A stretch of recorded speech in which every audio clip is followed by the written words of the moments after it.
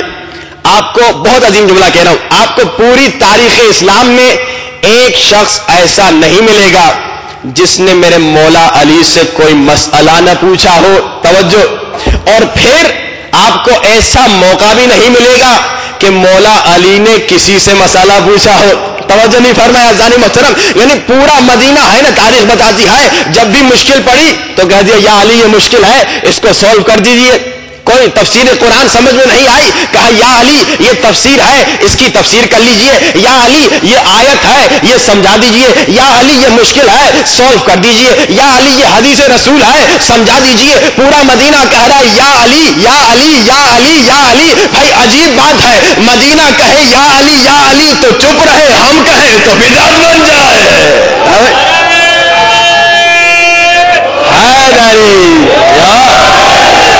بھائی پورا مدینہ کہے یا علی یا علی یا علی اور ہم کہیں تو اعتراض ہو جائے کہ بھائی غلط کر رہے ہو. اچھا جی, علم علی سنیے کتنا عظیم ہے. ایک صحابی ہے, بہت عظیم انسان ہے اور تاریخ اسلام کی بہت مشہور و معروف زبان ہے. میرے مولا کے پاس آئے اور کہا کہ یا علی ایک سوال ہے. کہا بتائیے. انہوں نے سوال پوچھا اور سوال پوچھتے ہی بغیر ایک سیکنڈ سوچنے کے میرے مولا نے جواب دے دیا. اب انہوں نے کہا یا علی عجیب بات ہے, کبھی تو سوچ لیا کیجئے, آپ فوراً جواب دے دیتے ہیں بغیر سوچے بغیر دیکھے. آپ جیسے سوال پوچھا جائے فوراً جواب دے دیتے ہیں. مولا نے ہاتھ آگے کیا, کہا بتاؤ کتنی انگلیاں ہیں, تو انہوں نے بھی فوراً بغیر سوچے جواب دے دیا 5 انگلیاں ہیں. مولا نے کہا فوراً جواب کیسے دے دیا؟ کہا سامنے جو رکھا ہے. تو مولا نے کہا کائنات بھی اسی طرح علی کے سامنے رکھی ہے, کائنات بھی اسی طرح علی کے سامنے ہے. جب جو پوچھو گے کائنات سے علی دیکھ کے جواب دے. صلوات پڑھے بآواز بلند. محمد وعجل فرج. اچھا تو گفتگو یہاں سے شروع ہوئی کہ اللہ نے کہا ہم نے سب کو علم کی بنیاد پہ انتخاب کیا. لقد اخترناہم علی علم علی العالمین, ہم نے علم کی بنیاد پہ انتخاب کیا. اور پھر میں نے آیتیں پڑھی کہ اللہ نے کہا کہ وعلم آدم الاسماء کلھا. اب یہاں پہ بہت پیارا جملہ, بہت پیارا جملہ. علم علم دیا, کسی جبریل نے نہیں, کسی فرشتے نے نہیں, علم اللہ نے براہ راست علم دیا. توجہ عزیزان محترم, اللہ کہہ رہا ہے آدم کو میں نے علم دیا. اور اگر انکار کیا جائے تو قرآن کی آیت کا انکار, دوسرا سورہ 31ویں آیت, وَعَلَّمَ آدَمَ الْأَسْمَاءَ كُلَّهَا. اللہ کہہ رہا ہے میں نے آدم کو علم دیا, میں نے آدم کو علم دیا, میں نے آدم کو علم دیا. تو عزیزان محترم, جو تاریخ انسانیت کا سب سے پہلا نبی ہو اسے اللہ براہ راست علم دے رہا ہے, تو جو تاریخ انسانیت کا سب سے بڑا نبی ہوگا اسے جبریل کس طرح بڑھائے گا؟ بھائی جو تاریخ انسانیت کا پہلا نبی ہے, جو مصطفیٰ کا خادم ہے, اسے اللہ براہ راست علم آدم الاسماء کلھا.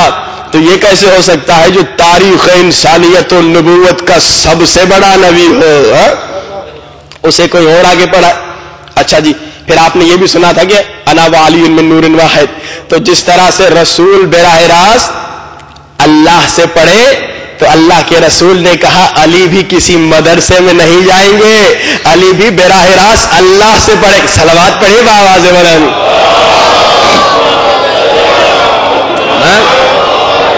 محمد وعجل فرجہ. عزیزان محترم, میرے مولا علی کا جو علم تھا اس کا آپ تصور ہی نہیں کر سکتے کہ کیا علم تھا میرے مولا علی کا.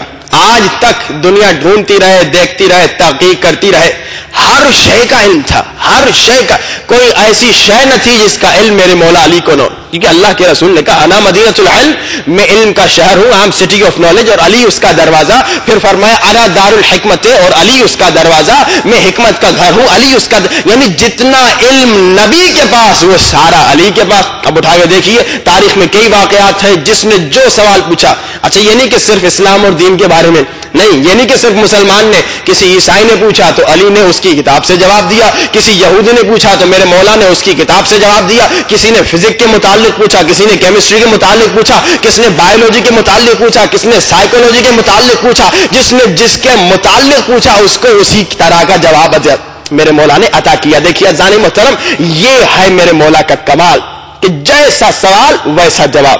ایک شخص آیا میرے مولا کے پاس، یہ واقعہ سنیے، میرے مولا کی خدمت میں آیا، مسلمان نہیں تھا، عیسائی تھا، اور کہا یا علی میرے کچھ سوال ہیں، اور اگر آپ میرے سوالوں کے جواب دیں گے، اگر آپ نے میرے سوالات کے جواب دے دیے تو یا علی میں وعدہ کرتا ہوں میں مسلمان ہو جاؤں گا۔ ہاں بھائی، کتنا اچھا موقع اگر آپ کو ملے، آپ تو خدا خدا کریں گے، کوشش کریں گے اسے فوراً جواب دے دے، ایک آدمی مسلمان ہو جائے گا۔ لیکن اب سنیے میرے مولا علی کا کمال، میرے مولا علی کے پاس آیا، کہا یا علی کچھ سوال ہیں، اگر جواب دیں گے میں پوچھوں گا، آپ جواب دیں گے میں مسلمان ہو جاؤں گا۔ میرے مولا نے مسکرا کر کہا سوال خود پوچھو گے یا علی بتائیں سوال کیا ہے؟ سوال خود پوچھو گے یا میں بتاؤں کہ تیرے سوال کیا ہیں؟ اب حیرت میں اور اضافہ ہوا، کیونکہ عیسائی تھا، مسلمان بھی نہ تھا، مومن بھی نہ تھا، اسے معلوم نہ تھا کہ اتنا علم۔ کہا یا علی آپ یہ بھی بتا سکتے ہیں کہ میرے سوال کیا ہیں؟ مولا نے کہا اگر چاہتے ہو تو بتا دیں۔ کہا بتائیے۔ مولا نے کہا تمہارے 3 سوال ہیں۔ کہا ہاں بھائی 3 سوال ہیں۔ اچھا کیا سوال ہے مولا؟ مولا نے کہا پہلا سوال یہ ہے کہ دنیا میں سب سے پہلا پتھر جو نازل ہوا تھا اس کا نام کیا ہے؟ دنیا میں، دوسرا سوال، دنیا میں سب سے پہلا چشمہ جو جاری ہوا تھا اس کا نام کیا ہے؟ اور مولا تیسرا سوال کیا ہے؟ مولا نے کہا تمہارا تیسرا سوال یہ ہے کہ دنیا میں، توجہ، دنیا میں جو سب سے پہلا درخت نازل ہوا اس کا نام کیا ہے؟ اب عیسائی نے کہا میرے مولا میرے آقا حقیقت تو یہ ہے کہ یہی میرے سوال تھے، اب ان کا جواب بھی سنائیے تاکہ ایمان میں اور اضافہ ہو۔ مولا نے فرمایا دیکھو جو سب سے پہلا پتھر نازل ہوا تھا وہ حجر الاسود تھا، اور جو سب سے پہلا چشمہ جو جاری ہوا تھا وہ عین الحیات تھا، اور سب سے پہلا درخت جو نازل ہوا تھا وہ اجوا تھا، کھجور کا درخت تھا۔ بس یہ سننا تھا، اللہم صلی علی محمد محمد وعجل فرج، بس یہ سننا تھا۔ حیرت میں قدم مولا مرتضی پر گرا اور کہا یا علی کلمہ پڑھائیے میں مسلمان ہونا چاہتا ہوں۔ مولا نے کہا کہو لا الہ الا اللہ محمد رسول اللہ علی ولی اللہ۔ صلوات پڑھیں بآواز بلند۔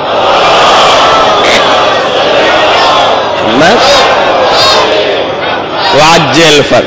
دیکھیے عیسائی تھا لیکن وہ جواب لے گیا۔ اب آئیے آپ کو ایک دوسرا واقعہ سنائیں، مولا نے کس طرح سے سائیکولوجی، جو آج کل ویسٹرن کنٹریز میں سائیکولوجی ایک بہت بڑی چیز بن چکی ہے، نفسیات کا علم، کس طرح سے مولا نے اس نفسیات کے علم کے ذریعے سے، سائیکولوجی کے ذریعے سے ایک بہت بڑا مسئلہ سولو کیا۔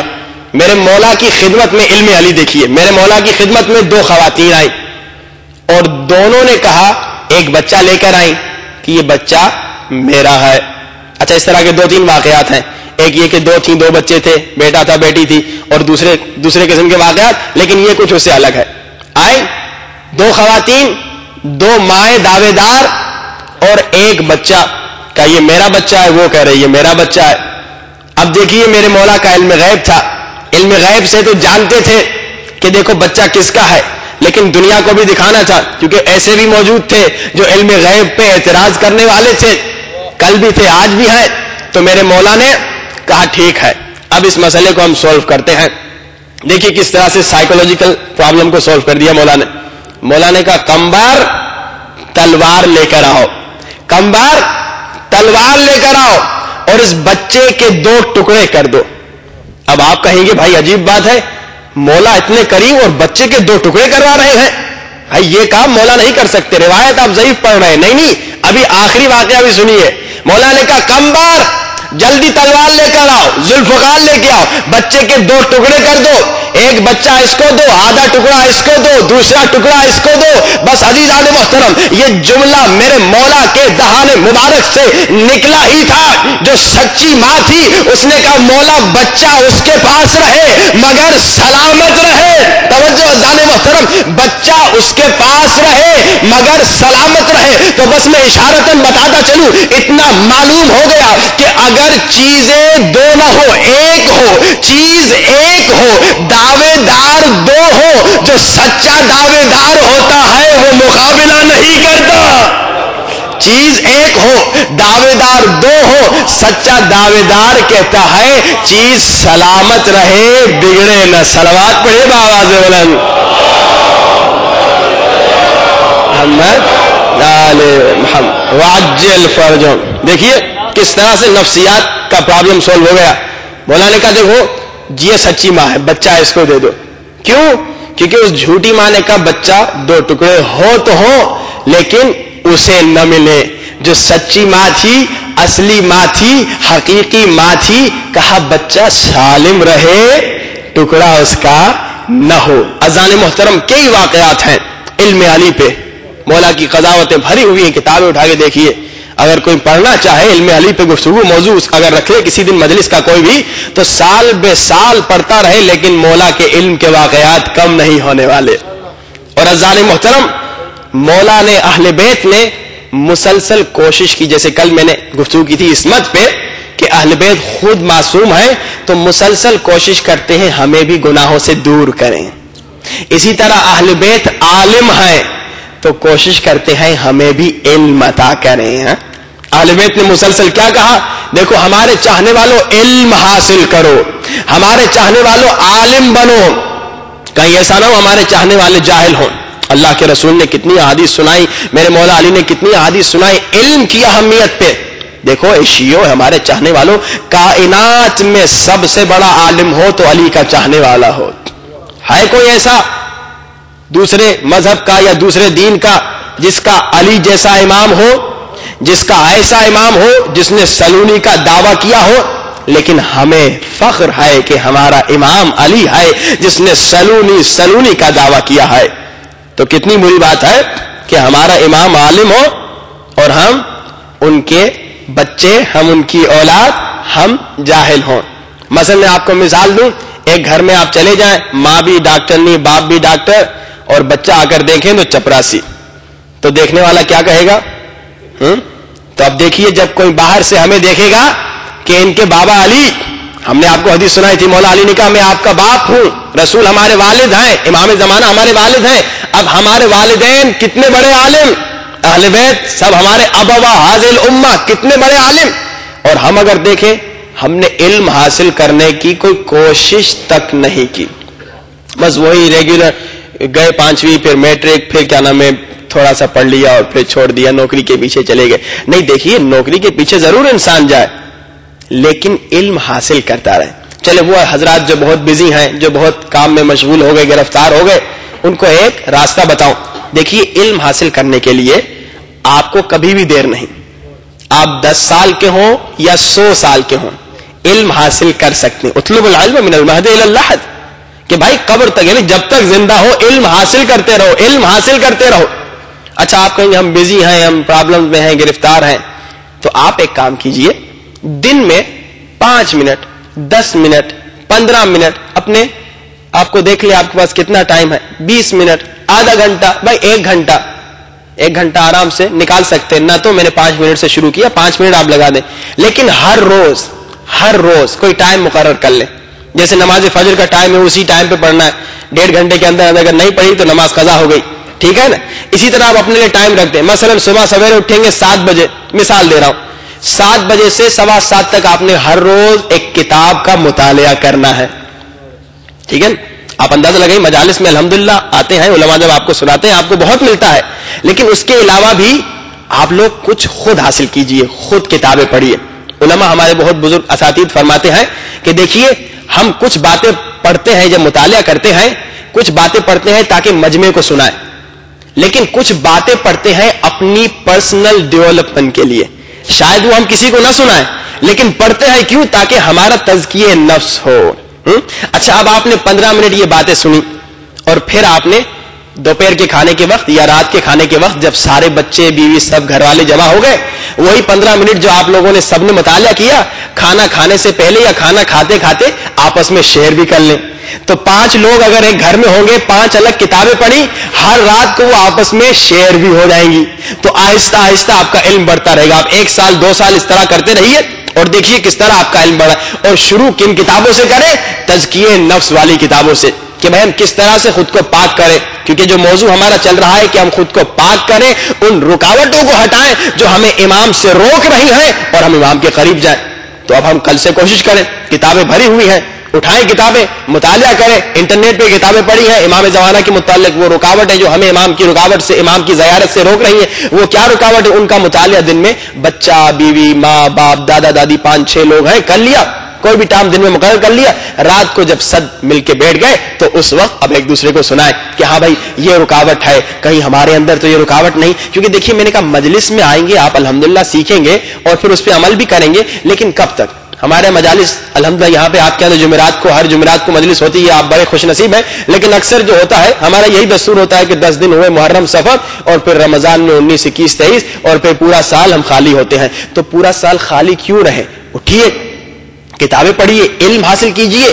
ہم سلونی کے دعوے دار کے ماننے والے ہیں جن کے پاس اتنا علم تھا کہ آج تک کائنات میں ایسا کوئی نہیں آیا نہ آئے گا جس کے پاس ایسا علم ہو جیسا علم اہل بیت کے پاس ہے. اور اہل بیت نے ہمیں علم دیا کہ دیکھو کوشش کرو, رکاوٹیں دور کرو, اپنے قلب سے نجاستیں نکال دو تاکہ ہماری زیارت کر سکو. یہ ہمیں کس نے بتایا؟ یہ جو ہم آج کل 4 5 6 7 دنوں سے آپ کو رکاوٹیں سنا رہے ہیں, یہ کوئی اپنی طرف سے تو نہیں گئے رہے, اپنی طرف سے تو نہیں بنا رہے. یہ اہل بیت نے ہمیں علم دیا کہ دیکھو اگر بے ادب ہو جاؤ گے تو تم ہماری زیارت سے محروم ہو جاؤ گے, اگر خلوص نکل جائے گا تم ہماری زیارت سے محروم ہو جاؤ گے. یہ اہل بیت نے علم دیا. اگر تمہارے اندر دنیا کی محبت آ جائے گی تم ہم سے دور ہو جاؤ گے. اللہ اللہ. آج آئیے ایک اور رکاوٹیں کچھ بیان کریں جو خود امام زمانہ نے سنائی ہیں.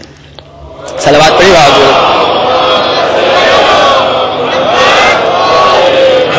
واجل فل. ایسی رکاوٹیں جو کسی عام انسان نے نہیں سنائی, خود امام بتا رہے ہیں انسان یہ چیزیں رکاوٹ بن رہی ہیں تمہارے اور میرے درمیان. آیت اللہ العظمہ مراشی نجفی بہت بڑے بزرگ مجتہد گزرے ہیں, ان کو امام کی زیارت ہوئی اور امام نے ان کو سنایا کہ دیکھو جا کے لوگوں کو بتاؤ کہ ہماری زیارت میں دیر نہیں لیکن کچھ چیزیں رکاوٹ ہیں. 4 تو رکاوٹیں ہم سنا چکے آپ کو, آج 5ویں رکاوٹ. 5ویں رکاوٹ کیا ہے؟ آج 3 رکاوٹیں سناؤں گا انشاءاللہ خود امام کی بیانی. امام کہتے ہیں ایک سب سے بڑی رکاوٹ معلوم ہے کیا ہے جو مومنین کو ہم سے دور کر رہی ہے؟ کیا ہے؟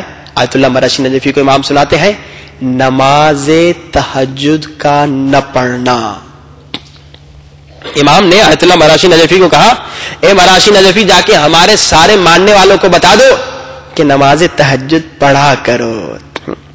نماز تہجد اگر نہیں پڑھو گے امام کے قریب نہیں جاؤ گے. بہت بڑے عالم آیت اللہ ملکی تبریزی, آیت اللہ سید علی قاضی, بہت بڑے عرفاء گزرے ہیں. انہوں نے بہت پیارا جملہ کہا نماز تہجد کے متعلق.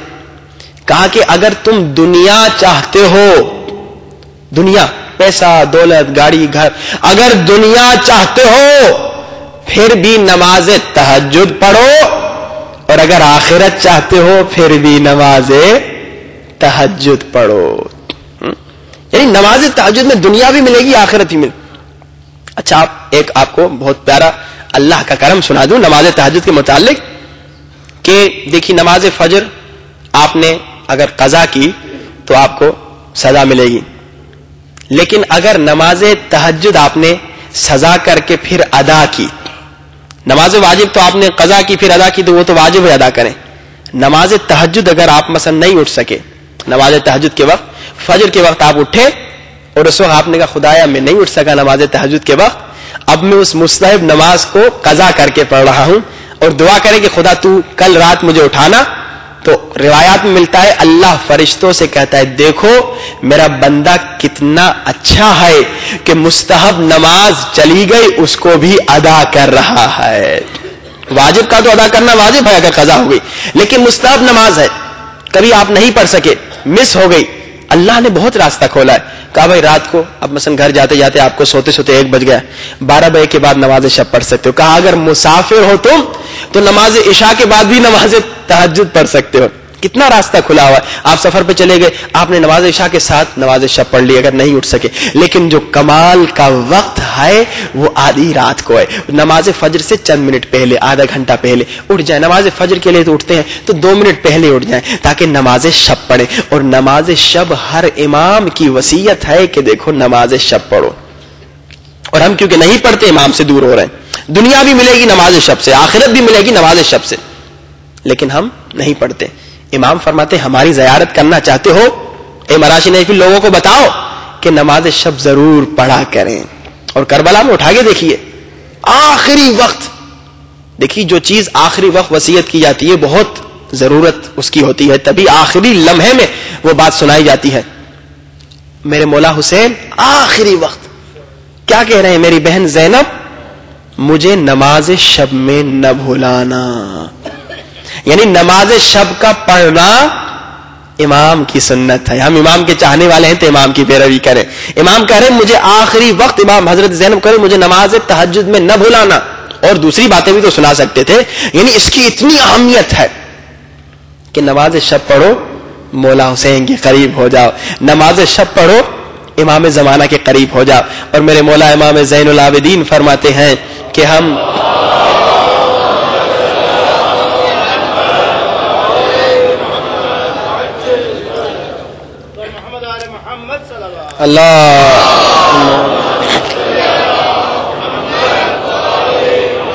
وعجل فن. میرے مولا فرماتے ہیں نماز شب کے متعلق کہ میرے بابا نے وصیت کی اور میں نے کربلا سے کوفہ، کوفے سے شام ایک رات ایسی نہیں دیکھی کہ میری پھوپھی زینب نے نماز تہجد قضا کی ہو. فرمایا ایک دن میں نے دیکھا میری پھوپھی زینب بیٹھ کر نماز پڑھ رہی ہیں، نماز تہجد. میں نے کہا پھوپھی جان بیٹھ کر کیوں نماز پڑھ رہی ہیں؟ پھوپھی نے کہا اے میرے پیارے لال، زندہ میں کھانا اتنا کم آتا ہے کہ میں بچوں میں تقسیم کر دیتی ہوں. اب تیری پھوپھی میں طاقت نہ رہی کہ کھڑے ہو کے نماز پڑھے. یعنی اتنی مشکل میں بھی بیوی نے نماز تہجد نہیں چھوڑی. ہم ان کے چاہنے والے ہیں تو ہم نماز تہجد کو نہ چھوڑیں اور کوشش کیجئے خود بھی نماز شب پڑھیں، دوسروں کو بھی پڑھائیں.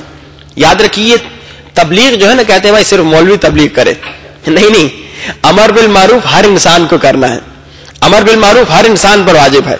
یہ نہ کہ بھائی کیونکہ ہم مولوی نہیں تو ہم نہیں کریں.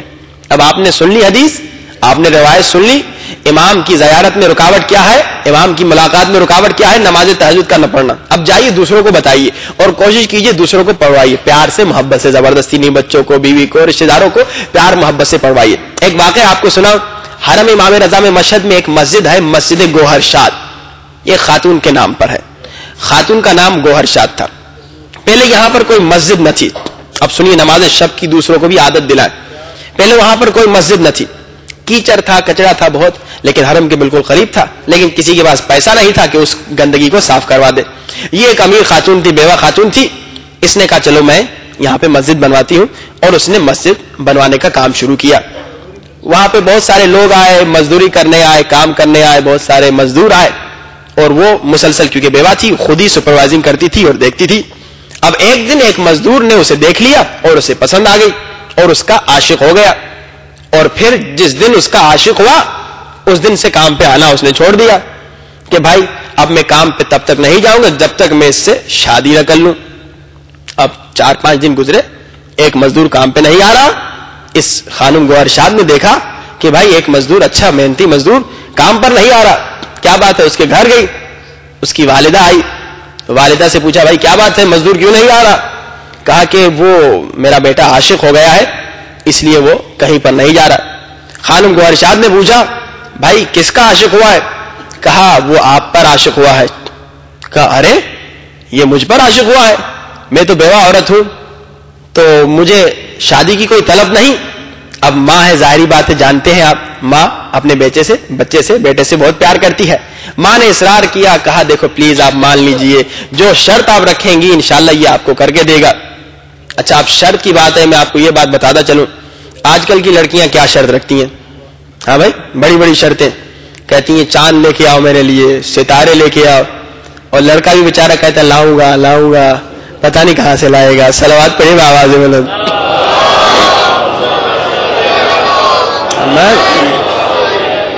واجل فرجا.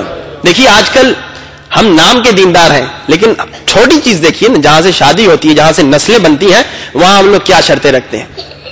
پیسہ اتنا ہو, ملینر بلینر, بڑی گاڑی ہو, پتہ نہیں گھر ہو, فلاں ہو, اتنا مہریہ ہو.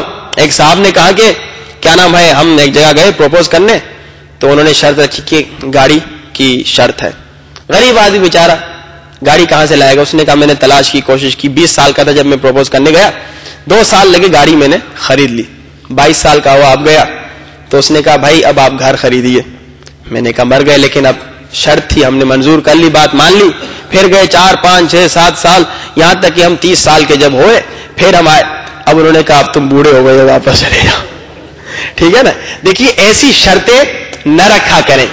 دیکھیے جناب زہرا نے کیا شرط رکھی, جناب زینب نے کیا شرط رکھی, اہل بیت نے کیا شرطیں رکھی. اب دیکھیے چلے, بعض لوگ کہتے چلے وہ تو اہل بیت تھے, دیکھیے یہ مومنہ تھی, عام عورت تھی, بیوی زینب کی چاہنے والی تھی, ماننے والی تھی. اس نے کیا شرط رکھی. جب اس کی ماں نے بڑا اصرار کیا تو اس نے کیا کہا, اس نے کہا چلو ٹھیک ہے, اگر اتنا اصرار ہے, میں شرط میں پیسہ, گاڑی, دولت, گھر نہیں رکھتی. کیا شرط. ہماری مومنات کو, لڑکیوں کو, جوانوں کو ایسا ہونا چاہیے. اس نے شرط رکھی اگر تیرا بیٹا 40 دن 40 راتیں نماز تہجد پڑھے گا, میں اس سے شادی کر لوں گی. 40 راتیں تیرا بیٹا نماز شب پڑھے. آج ہے کوئی لڑکی ایسی شرط رکھے, آج ہے کوئی لڑکا ایسی شرط رکھے. لڑکی شرط رکھتی ہے داڑھی شیو کرو, لڑکا شرط پتہ نہیں کیا رکھتا ہے, اور کیا نام ہے بے دینی کی شرطیں رکھتے ہیں. لیکن شرط یہ رکھے مومنہ لڑکی, دیکھو تجھ سے شادی کروں گی, شرط یہ ہے تو داڑھی رکھے, سنت امام پہ چلے. مومن لڑکا شرط یہ رکھے تو حجاب کرے, پھر شادی کروں گی. شرط یہ نہ رکھے کہ پیسہ دو, شرط یہ رکھے کہ نماز شب پڑھو, نماز تہجد پڑھو. شرط یہ رکھے کہ زیارت عاشورہ پڑھو, شرط یہ رکھے کہ دعائے ندبہ پڑھو. یہ شرطیں رکھنی چاہیے. اور ہمارا آج ماحول آپ جانتے ہیں, بہر کے اس نے یہ شرط رکھی کہ بھائی ہماری شرط یہ ہے کہ 40 دن نماز تہجد پڑھے آپ کا شہزادہ صاحبزادہ, ہم شادی کر لیں گے. اچھا 40 دن تو گزر گئے. میں نے ایک دن گفتگو کی تھی عادت پہ, کہ انسان کی عادت کبھی کبھار 40 دن تک جب اچھی عادت کرتے ہیں تو وہ انسان کی اچھی عادت بن جاتی ہے. اور اس موضوع پہ سیڈیز بھی باہر مل رہی ہیں کہ کس طرح سے ہم اپنی بری عادتوں کو بدلیں. انشاءاللہ جو لینا چاہے وہ لے سکتے ہیں. کہ بھائی 40 دن تک اگر آپ اچھا عمل کریں, 40 دن تک اچھا عمل کریں, وہ آہستہ آہستہ آپ کی عادت بنتی ہے, پھر اس کو ریپیٹ کریں تو مضبوط عادت بنتی ہے. اس نے 40 دن نماز تہجد پڑھی. اچھا 40 دن کے بعد وعدہ تھا کہ وہ جائے دوبارہ پروپوز کرے. 41 دن ہو گئے, 45 دن ہو گئے, 50 دن ہو گئے, یہ لڑکا گیا نہیں. 60 دن ہو گئے, لڑکا گیا نہیں. 70 دن ہو گئے, لڑکا گیا نہیں. 80 دن ہو گئے, ڈبل ٹائم گزر گیا, اور نہ جانے شاید اور زیادہ وقت. تو یہ بیچاری ذرا پریشان ہوئی کہ آخر کیا ہوا, کیا نماز اس نے نہیں پڑھی یا کوئی اور واقعہ پیش آ گیا. گئی معلوم کرنے کہ بھائی کیا بات ہے, آپ کے بیٹے نے تو 40 دن نماز پڑھنی تھی, اس کے بعد آنا تھا, کیوں نہیں آئے.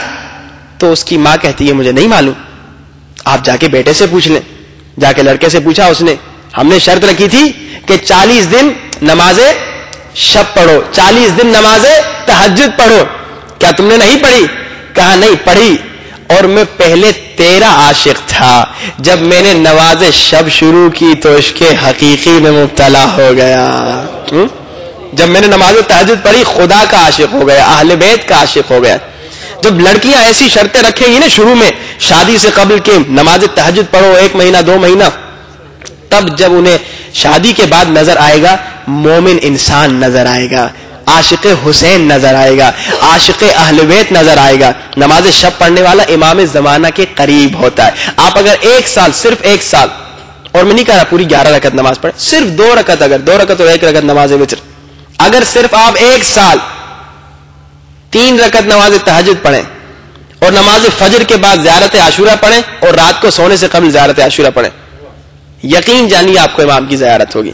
لیکن شرط ظاہری بات یہ بھی ہے کہ گناہوں سے خود کو دور رکھیں. اچھا یہ بھی سنتے جائیے, اگر دن میں آپ نے ایک چھوٹا گناہ بھی کیا آپ کو نماز تہجد نصیب نہیں ہوگی. نماز تہجد ہر ایک کو نصیب نہیں ہوتی. کئی دفعہ آپ نے دیکھا ہوگا پوری رات اٹھے ہوئے ہیں, وضو سے بھی ہیں, لیکن نماز تہجد نہیں پڑھی. کیوں؟ کیونکہ اس دن روایت میں ملتا ہے, علماء بتلاتے ہیں اور رفع بتلاتے ہیں, اگر آپ کی نماز تہجد مس ہو گئی تو یقین جانیے آپ نے کوئی نہ کوئی دن میں گناہ کیا تھا. گناہ کا نتیجہ یہ ہوتا ہے کہ آپ نماز شب سے محروم ہو جاتے ہیں. تو امام زمانہ نے خود رکاوٹ سنائی کہ دیکھو پہلی رکاوٹ یہ ہے کہ تم نماز تہجد نہیں پڑھتے. اب امام خود بتلا رہے, دیکھو اگر مجھ سے ملنا چاہتے ہو نماز تہجد پڑھو, یہ رکاوٹ ہے نماز تہجد کا نہ پڑھنا. دوسری رکاوٹ میرے مولا کیا ہے؟ مولا نے کہا ماں باپ کے ساتھ بے ادبی نہ کرو, ماں باپ کے ساتھ بدتمیزی نہ کرو. ماں باپ کے ساتھ بدتمیزی ایک تو تمہاری عمر گھٹاتی ہے اور دوسرا امام زمانہ سے دور کرتی ہے. ہم نے ادب کے موضوع میں 2 دن گفتگو کی, اس پر اشارہ کیا تھا. امام دوسری بات جو سمجھا رہے ہیں, کہہ رہے ہیں کہ دیکھو ماں باپ کے ساتھ بدتمیزی نہ کرنا. اگر تم نے اپنے ماں باپ کے ساتھ بدتمیزی کی, اپنے والدین کی بے احترامی کی, تو تم اپنے امام سے دور ہو جاؤ گے.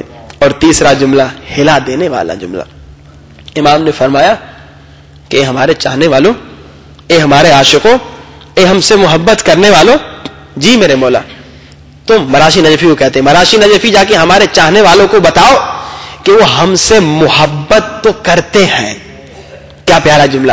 مراشی نجفی ہمارے چاہنے والوں کو بتاؤ, ہمارے شیعوں کو بتاؤ, کہو کہ تم ہم سے محبت تو کرتے ہو, لیکن ذرا یہ بتاؤ ہماری نافرمانی کیوں کرتے ہو. ہم سے محبت تو کر رہے ہو لیکن ہماری بات کیوں نہیں مانتے. تیسری رکاوٹ اہل بیت کے فرامین پر عمل نہ کرنا. ہم جب اہل بیت کے فرامین پہ عمل نہیں کرتے امام زمانہ سے دور ہوتے ہیں. ہم جب اہل بیت کی بات نہیں مانتے امام زمانہ سے دور ہوتے. 3 رکاوٹیں خود امام نے سنا, میں نے مختصر گفتگو کی, صرف اشارہ کرتا گیا. ایک نماز تہجد کا نہ پڑھنا, دوسرا والدین کے ساتھ بدتمیزی کرنا, اور تیسرا اہل بیت کی اطاعت نہ کرنا. دیکھیے آج ہمارا حال یہ ہے, ہم اہل بیت سے محبت تو کرتے ہیں لیکن ان کی اطاعت نہیں کرتے. میں نے کل بھی اشارتاً کہا تھا, اگر آپ کس سے محبت کریں اور اس کی اطاعت نہ کریں تو آپ خود سمجھ جائیں وہ محبت کیسی محبت ہے. ایک صاحب اپنے باپ کو کہے بابا جان میں آپ کے لیے ہر کام کرنے کو تیار, لیکن باپ کہے ایک چھوٹا گلاس پانی کا مجھے دے دو, کہے نہیں آپ خود جا کے اٹھائیں. تو ہر انسان کیا کہے گا اس کی کیسی محبت ہے. آئیے دعا کریں کہ خدایا ہمارا دعویٰ تو ہے کہ ہم محب اہل بیت ہیں, ہم دعویٰ تو کرتے ہیں معاشق اہل بیت ہیں, لیکن بار الہ میرے آقا میرے مولا یہ محبت حقیقی محبت ہو جائے, یہ سچی محبت ہو جائے, اس میں ہم دھوکہ بازی نہ کریں. جیسے زبان سے کہہ رہے ہیں میرے مولا علی ہم آپ سے محبت کرتے ہیں, تو عمل سے کر کے دکھائیں, عمل سے ثابت کر کے دکھائیں. مولا کی اطاعت کر کے مولا کو بھی خوش کریں, مولا کی اطاعت کر کے خود کو مولا کے قریب بھی کریں, اور امام زمانہ کی زیارت بھی کریں. صلوات پڑھی بابا سے بولو.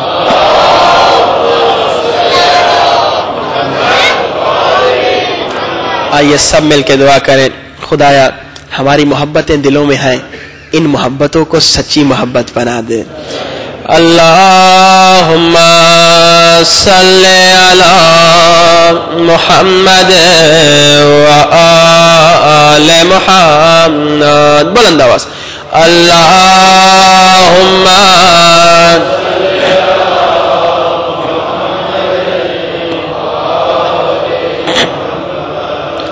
اللہم صلی علی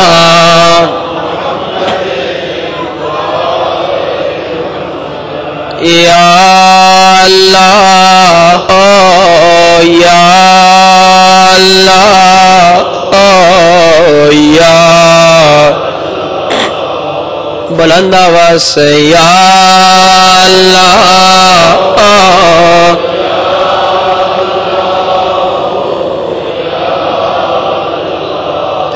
میرے اللہ ہر رات التجا کر رہے ہیں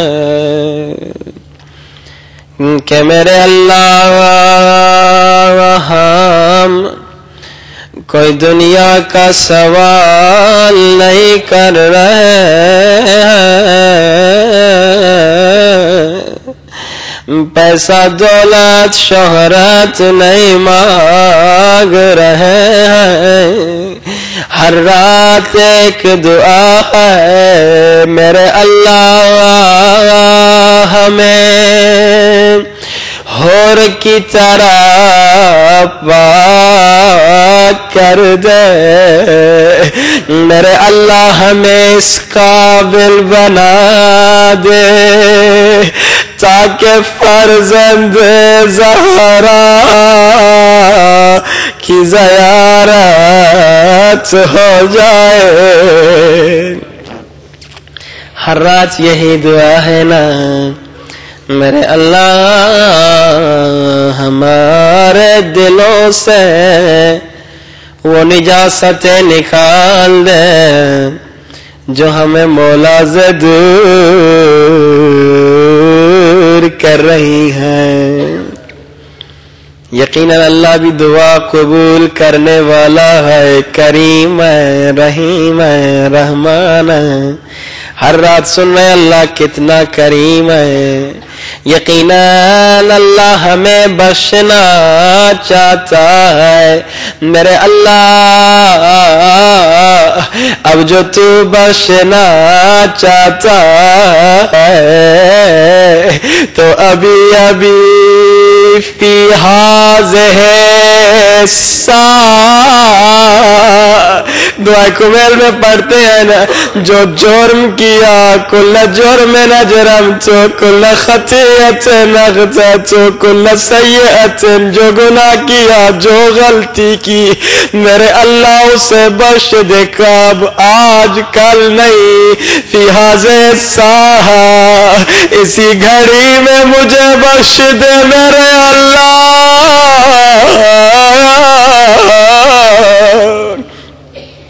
اور میں خالی ہاتھ نہیں آیا، ہر رات کی طرح وسیلہ لے کے آیا ہوں۔ کس کا وسیلہ؟ میرے اللہ تجھے واسطہ اس مظلومہ بی بی کا جو رو رو کے کہتی تھی بابا میرے مظلوم بابا، بابا آپ کے جانے کے بعد زہرا نے ایسی مصیبت دیکھی، بابا اگر دنوں پہ آتی دن رات میں بدل جاتے۔ ایسا واسطہ دیا ہے کہ کوئی خالی ہاتھ نہیں جائے گا۔ عزیزو بی بی زہرا کی مظلومیت بڑی مظلومہ ہے، لیکن اس سے قبل کہ میں بی بی زہرا کے مصائب سناؤں، ایک بی بی کا شکوہ سنانا چاہتا ہوں۔ ایک سید ذاکر تھے، انہیں خواب میں بی بی زہرا کی زیارت ہوئی۔ بی بی زہرا نے کہا اے سید ذاکر مجھے پہچانو، میں حسین کی دکھیاری ماں ہوں۔ ذاکر خواب میں ادب سے بیٹھ گیا۔ ذاکر نے عرض کیا بی بی میں خادم ہوں، غلام ہوں، حکم فرمائیے۔ بی بی نے روتی ہوئی آنکھوں سے فرمایا اے ذاکر تو میرے حسین کے لیے 10 رات مصائب پڑھتا ہے، اے ذاکر میرا شکوہ یہ ہے ذرا مجھے بتاؤ کیا حسن میرا بیٹا نہیں ہے؟ میرے حسن کے مصائب بھی پڑھا کرو نا، کیوں میرے حسن کی مظلومیت بیان نہیں کرتے؟ عزیزو مولا حسن بڑے مظلوم ہیں. مولا حسین کے 72 وفادار صحابی تھے. مولا حسن کے ایسے صحابی نہ تھے. مولا حسین کی جتنی بھی بیویاں تھی سب با وفا مومنات تھی، لیکن مولا حسن وہ مظلوم ہے جن کی بیوی ان کی قاتلہ ہے. بڑے مظلوم ہے میرے مولا حسن. عزیزو مولا حسن کی مصیبت سنیں، بی بی زہرا کو خوش کریں، بی بی زہرا کو راضی کریں. سنیے مولا حسن نے بڑے مصائب دیکھے، لیکن ایک مصیبت تھی جس نے مولا کا دل جگر پھاڑ دیا. ایک ذاکر کا واقعہ ہے، اسے امام حسن کی زیارت نصیب ہوئی، ادب سے بیٹھ گیا. مولا نے ذاکر سے کہا ذاکر تو میرے مصائب پڑھتا ہے نا؟ کہا جی مولا. لیکن مولا نے کہا اے ذاکر تو نے ابھی تک میری اصلی مصیبت بیان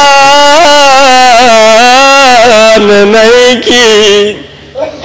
ذاکر کہتا ہے میرے مولا میں اس طرح سے آپ کے مصائب پڑھتا ہوں، اپنے انداز سے بیان کیا، میں اپنے انداز سے بیان کر رہا ہوں.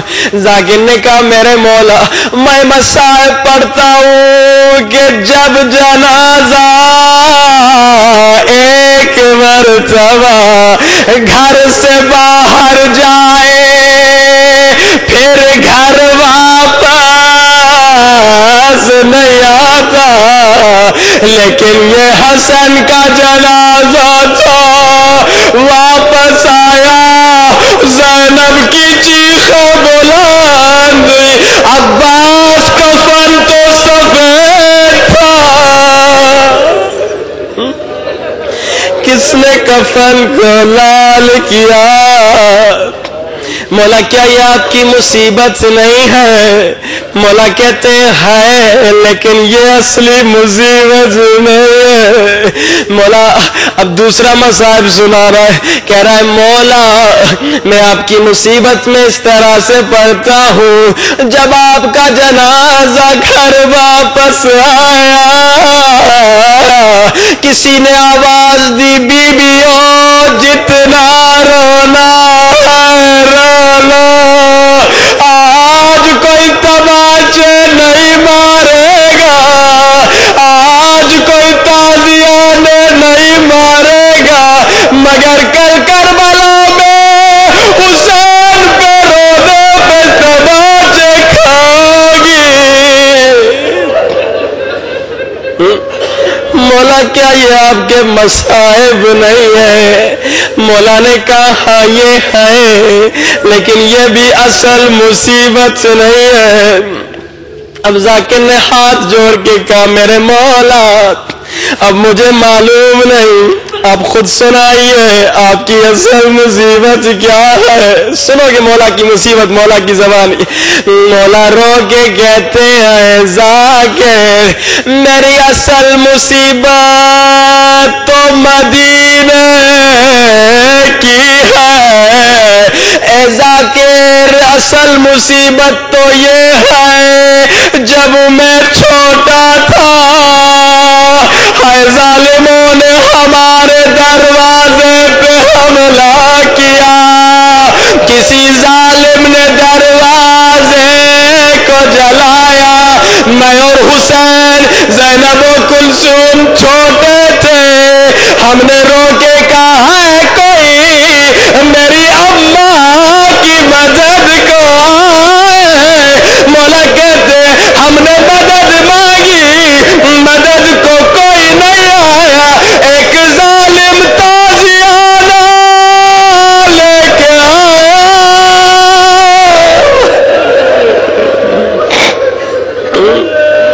حسن کی اصل مصیبت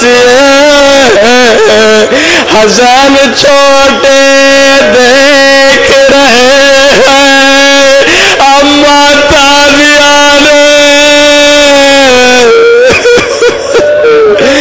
میرے اللہ آج بہت بڑا واسطہ دیا ہے، یقیناً کوئی خالی نہیں جائے گا، تجھے مولا حسن کی مصیبت کا واسطہ، تجھے بی بی زہرا کی مظلومیت کا واسطہ، آج ہم سب کو حر کی طرح پاک کر دے، روتی ہوئی آنکھوں سے ہاتھوں کو سروں سے بلند کیجئے، سب مل کے گئیے یا غفارو یا غفارو یا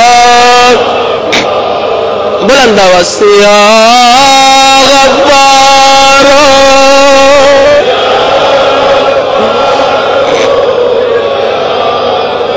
یا غفارو یا غفارو بخش دے میرے اللہ، آج ہم سب کے سارے گناہ تجھے واسطہ نبی کی دکھیاری بیٹی کا۔ عزیزو بس ایک روایت کی زحمت، حضرت بلال عاشق رسول خادم رسول، اللہ کے رسول کی رحلت کے بعد مدینے میں نہ رہ سکے، مدینے سے نکل گئے، جنگل و بیاباں میں چلے گئے۔ روایت میں ملتا ہے ایک دن حضرت بلال نے خواب میں رسول خدا کو دیکھا، لیکن دیکھا رسول زار و قطار رو رہے ہیں۔ بلال نے عرض کیا یا رسول اللہ کیوں رو رہے ہیں؟ اللہ کے رسول نے رو کر کہا بلال تو نے بھی میری زہرا کو چھوڑ دیا، ہائے دنیا دشمن ہے میری زہرا تنہا ہے، بلال ذرا میری زہرا کی خبر تو لو۔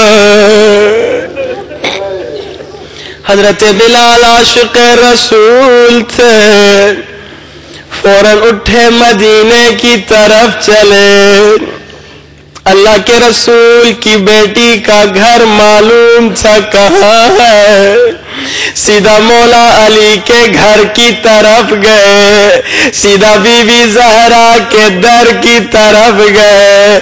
عزیزو تصور کرو بلال کو کیا نظر آیا ہوگا۔ بلال جیسے بی بی کے در پہ آئے، دیکھا دروازہ جلا ہوا، بلال نے سمجھا کہیں غلط آ گیا ہوں، دوسروں سے پوچھا کہاں ہے زہرا کا گھر، کہا یہی جلا ہوا دروازہ۔ بلال کو کچھ سمجھ میں نہیں آیا، کانپتے ہوئے حیران ہو گئے، یہ تو وہ در تھا جس پہ رسول سلام کرتے تھے، کیسے یہ دروازہ جلا، کس نے یہ دروازہ جلایا؟ بلال کو کچھ نہیں معلوم۔ بلال نے کانپتے ہوئے دروازے پہ دستک دی۔ عزیزو حضرت فضا آئی، حضرت فضا نے پوچھا کون ہے؟ حضرت بلال نے کہا بلال۔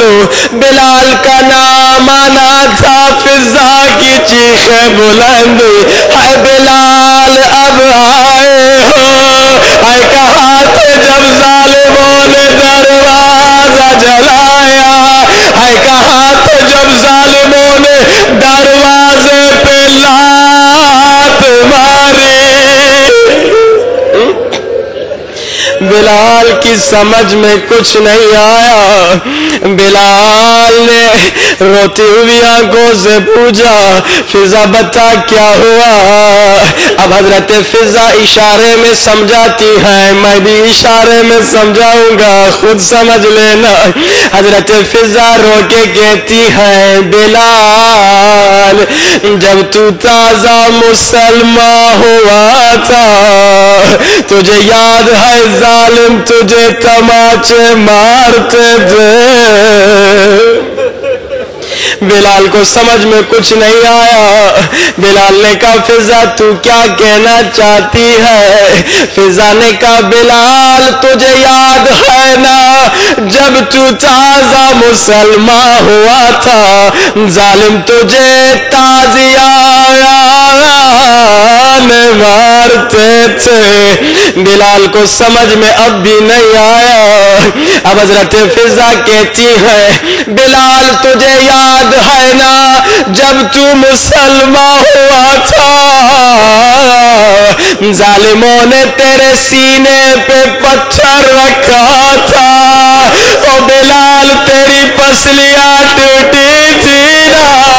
بلال کو سمجھ میں کچھ نہیں آیا. اے فضا تو کیا بتانا چاہتی ہے؟ فضا نے رو کر کہا بلال زہرا کی پسلیاں ٹوٹ گئی.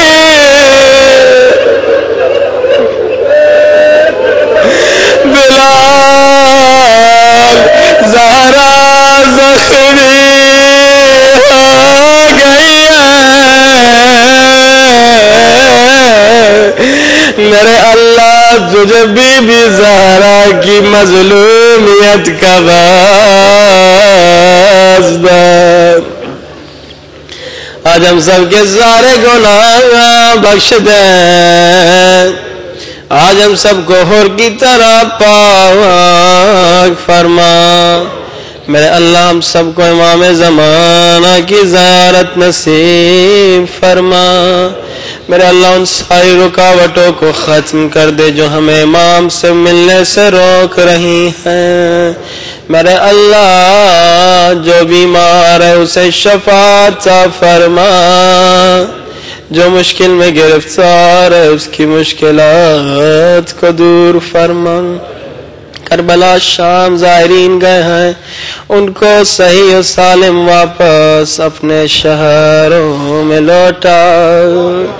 اپنے مرحومین کے لیے ہمارے مرحومین کے لیے منتظمین مجلس کے مرحومین کے لیے ایک مرتبہ سورۃ الفاتحہ.